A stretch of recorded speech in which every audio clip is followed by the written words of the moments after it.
I ate a few spoonfuls of oatmeal, sipped my apple juice, tried to calm down. I could feel again in my depths a particular species of hot, swirling anger, well out of proportion to the event. Twice now, in 2 days, I had surprised myself, and not in a way I liked. No tantrums this morning, I told myself. No nasty remarks. Fine, I said at last. What is the meaning of life?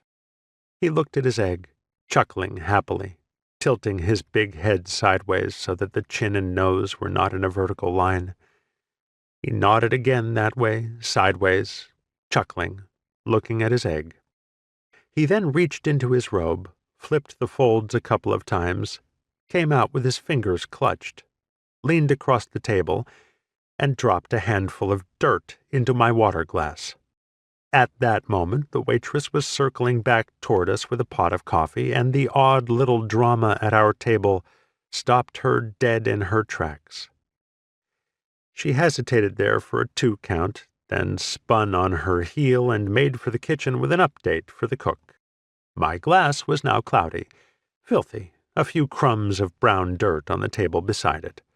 Perhaps even a grain or 2 of sidewalk dust had fallen into the oatmeal. Rinpoche took his spoon, reached over and vigorously stirred the mixture he had made, then sat back and looked at me with his beaming kid's smile. After a moment he pointed to the glass and said, "Meaning of wife. What is? Rudeness? Oddness? Why so angry?" "Not angry," I lied. "Amused. Thank you for the lesson." "You're welcome." The dirt was beginning to settle, so he took up his spoon a second time, reached across, and stirred it. "What is this, some kind of Zen trick?" He laughed, of course. He ate a bit more of his soupy egg, sipped his tea, smacked his lips loudly. "Meaning of life," he repeated, now pronouncing the L perfectly. "Protestant trick." A huge smile now. "Catholic. A Hindu trick. Dirt in a glass." He held up his own water glass, dirt-free, and peered at me through it, then set it down. "The mind," he said, pointing at the clear glass. I was glad, at least, that he hadn't pointed at the glass of what was now becoming mud and said, "Your mind." By then the dirt was settling. The top part of the glass was somewhat clear again. "Watch," he instructed.